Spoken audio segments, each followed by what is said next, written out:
Welcome back to Wizard Supercoach. Hope you've all had a pretty good weekend so far and getting some good Supercoach scores. Obviously not too good because I want to win, but yeah. I thought I'd do a quick review of last night's and today's games. I'll start with the Crom. I don't know what's going on with them, honestly. Signing Nix might have been a mistake, but I'll try and keep to the Supercoach stuff and not go down that road. Matt Crouch, I don't know why people are surprised that he's performing like this. 128, so he's running at like a 120 average now. The guy's an All-Australian, best and fairest winner, all that stuff. He was never the problem. He just had no one to feed the ball to. He's an absolute pig. His points per minute is absolutely disgusting. And yeah, he should have been in the side a long time ago. So really glad I picked him, and you should definitely be looking at getting him if you haven't already got him. Don't be scared of the 74% game time because the points per minute really makes up for that. Rory Laird, really consistent as usual, 120. Kind of low game time for him though, which is interesting, but yeah, he's not getting that weird forward role that was talked about in the preseason. Dawson, I don't know what's up with him. He's off the ball. He can't hit targets because he's always under pressure. I honestly think, from a Supercoach sense and for the good of the Crom, he should be sent back to halfback for a little while, just so that he can set up attacks using that beautiful kick that he has. And it's no use when he's always under pressure trying to shovel the ball out and just hack kicks out of the middle. So he's kind of wasted there, I think. Now that Crouch is in the team, he's not as needed. But yeah, Crouch is definitely not the reason why Dawson had the drop off, because I think it was already starting to happen before Crouch even came into the team. Hinge 94. He's been pretty consistent the first two games, but he hasn't really shifted that average from last year as expected. Worrell still one to watch for the future, I think. Rankin was quiet. Rochelle was quiet. There's not much to talk about here for the Crom. Burgess, if you had him on the bench, 54, I think it's all right. Like, you're not going to be too upset with that as long as he's not on the field. And why would you have him on there anyway with so many good rookies at the moment? Berry got subbed out. I almost got sucked into picking him again this year. I picked him last year and that was a disaster. I just want to say though that he got 80 in round one, and it was really interesting that it seemed like people were bagging him, saying that wasn't good enough, and especially owners. It's interesting if you consider that guys like James Jordan are like 50k more expensive, but he got a similar score last week and people were pretty happy with that. So yeah, it's just, I always find it odd how people have different perspectives on different players, even if the logic isn't there. Anyway, moving on. Geelong, I don't think particularly Supercoach relevant, but here we are. Tom Stewart in the milestone game, I think he should have, I did think he should have been higher, probably a 150, but after seeing Jaden Popowski, I hope I said that properly, his stat breakdown, obviously can't argue with that, so all good. Max Holmes, pretty good. If you picked him, he's probably going to be an interesting pod, but yeah, he's repaying the faith so far. Again, there's not much here. Jai Clark, 60. If I can have guys on the bench like him, and I do, pumping out 60s every week or thereabouts, that's all you can ask for. They're doing their job. They're going to make you money, so I'm not worried about that. Manor, 57. He had a huge first quarter. I think he scored like 40 or 45, something like that, and then pretty much disappeared after that. But he showed he can score. It's a bit patchy, so yeah, he may be a perfect sub candidate again, unfortunately.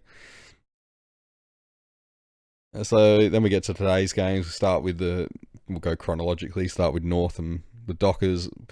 Bit of a boring game, really. Once Fremantle finally took over. North did look really good in patches, though. Tom Power, 129. So I think he scored a 90 or a 95 last week. He's definitely one to keep an eye on in that forward line. I think he's 300k. Sheasel, he was just doing what he does, 113. He probably was on track to go even bigger than that, but kind of dropped off towards the end. Cherry 108. So if you picked him, well done. Kind of wish I had gone him over Grundy now, but that's okay. Davies Uniacke, he was another one he started with a bang and then really trailed off. I think there was like a 15-minute period there where he barely got a touch. Zach Fisher 101. So I'm glad I held him because it was basically between getting rid of him or Martin. And as I explained in the last video, the reason I got rid of Martin in the end was because I can't see him being a top 8 to 10 midfielder or a 6 to 8 defender. So he's kind of nowhere right now. And even though he got a decent score tonight, which I'll get to, it doesn't change that fact. So Fisher 101, he's more likely to go closer to being a top 8 forward, I would say. And at the very least, because he's cheaper, he's going to make us more money. McKercher 95, kid's a pig. He's like Dacos and Sheasel number 3. Lazaro was pretty scary there, actually. I traded him out as well, and he started with a bang and then trailed off, luckily. So I was almost regretting that one. Toby Pink 58, that was pretty good if you got him on your bench. Dersma 53, it's not the worst either, although for that price I guess you'd want better. So yeah, not a hell of a lot there. Luke Jackson, he was everywhere, unbelievable. When you're watching the game, you really want him in your team, but then you just got to keep telling yourself that Shrek is not far off, and then he'll come back down to earth. Sarong 141, pig again. Wish I had him as well. There's a lot of guys in this team I wish I had. Luke Ryan, I'll try and get him in next week for Hayden Young, because Hayden Young is just not what I thought he was going to be. Brayshaw shocked me as well, 123, so he's scoring better than I thought he would, considering he's the one that I think has lost some of the CBAs to accommodate Fife. And yeah, Fife subbed out on, I think it was 64 or 65, so luckily his score kept climbing a little bit, but still disappointing. At the end of the day, though, we only need Fife to, I think, average in the 70s or something, so he's doing in the 80s currently. As long as he stays above that line, he can stay in the team, and then if he gets injured or starts to drop a shitty score, then he can go, so he's not a keeper. Hayden Young, get out my team. Really disappointing. He looks way off the pace. I don't know what's going on with him. I don't know. I'll accept theories in the comments. Your guess is as good as mine. Draper looked alright at the start, but yeah, really, he trailed off as well, so I wouldn't be going there. Although you got another week to look at him, I guess. So I'll move on now. Hawks and Demons. This game was boring. It was literally just Hawthorn trying to play keepings off. And yeah, if they didn't, obviously it would have been an absolute blowout, probably like 100 points or something. But they did what they set out to do, which was just keep the ball off Melbourne and just keep chipping it sideways and shit like that. It was so shit to watch. Sicily bounced back 123. He looked good again, but I don't know. I don't trust him. I don't think we're going to get that every week. But he could be an interesting downgrade later in the season, maybe when they get a few more defenders back or something. D'Ambrosio, 87. He did better than I thought he would, but how much of that score is pumped up by the fact of Hawthorn just playing that chip-to-chip shit? They surely can't do that every week, so it'd be interesting to see how he goes when they're not doing that now. I still think that last week was probably an anomaly. Newcomb, he's still off the ball. 66, Jesus. If you picked him, I feel sorry for you, because he did look like he was headed in the right direction, but he's fallen off a cliff.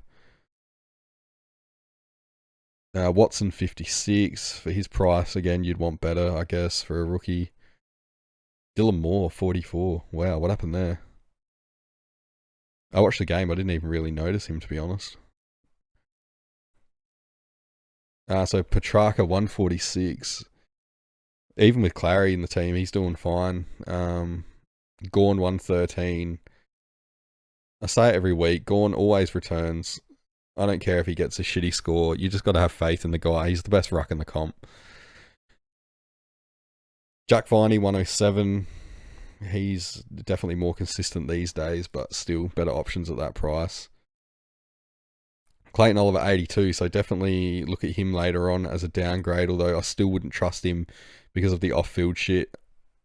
And yeah, there's always that hamstring problem or whatever it was from last year. But who can be sure whether it was actually a serious hamstring injury or, I don't know, he was just banging shit up his nose and got caught. Salem junked it up big time. Billings, 69, so I bought him in this week. It just, I don't know, it didn't seem like his kind of game because of Hawthorn playing keepings off. I'm not worried about that though.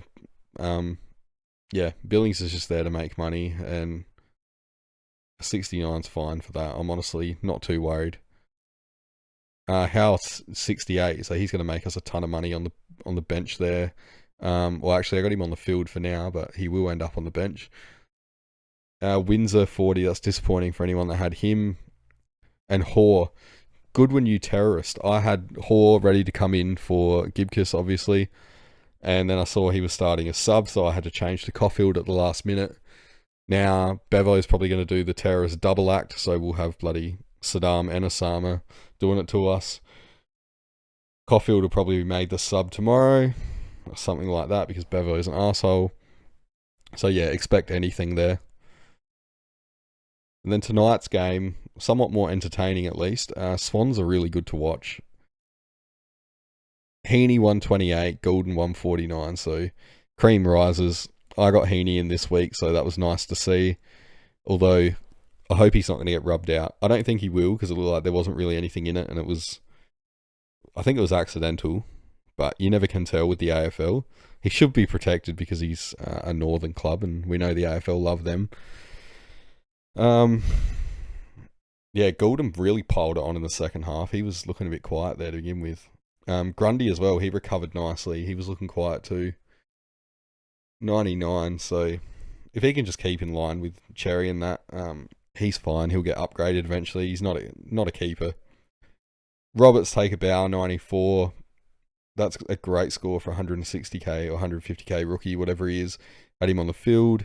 Jordan, 88. He's gone 81, 84, 88, I think. So ultra consistent. So for everyone that picked him, we've all been rewarded nicely there. It was probably going to be between him and Harms for a lot of people. So those that went Harms, yeah, your funeral. What else is there with Sydney? Yeah, not much. Merritt, 132. So normally he doesn't score like that in the first half of the year. So was hoping he'd keep down so he could be an upgrade option later. Doesn't look like it's going to happen, but that's fine. Setterfield, don't get sucked in. He did this last year. He's just not consistent enough. Martin, 93. So for those who held, they might think like that's pretty good, but have a look at this. He's had 31 disposals at 77% efficiency, so that's pretty good. Yeah, and he's only rolled out a 93, and that was with 96% game time. So compare that to a Crouch who's playing like low 70s, mid 70s. Yeah, Martin's just not in that role. He at that game time, he should be scoring better, especially with that like 31 touches. That should equate to more really, but he's still kicking to contests, like short contests, which is mind-boggling. I don't know why he's doing it. Anyway, I'm glad I got rid of him. So moving on. Yeah, Essendon's another one where there's not a hell of a lot of relevant players. Yeah, in fact, I don't think there's any others. So that's it for now. It's been pretty good for a Saturday. I'll show you the team. Dacos, obviously, I didn't cover the Thursday night game because it's too long ago. Everyone's done it now. Dacos was disappointing. He just looked way off. So that, yeah, lucky it's best 18 scoring, so he'll get wiped out. But yeah, other than that, it's all looking pretty good so far, I think. I've put the captain on Butters because Hopper's out, Presti is out, so that basically leaves Taranto and a bunch of kids. And Richmond's pretty shit anyway, so The cherry on top there is that Horn Francis is out. So Butters and Wine should get more CBAs, hopefully. Who knows, because Hinkley's a bit of a terrorist himself. But yeah, I think it's a pretty safe bet. I'd rather bet on Butters up against Taranto and a bunch of kids than Bontempelli up against Rao, Miller and Anderson.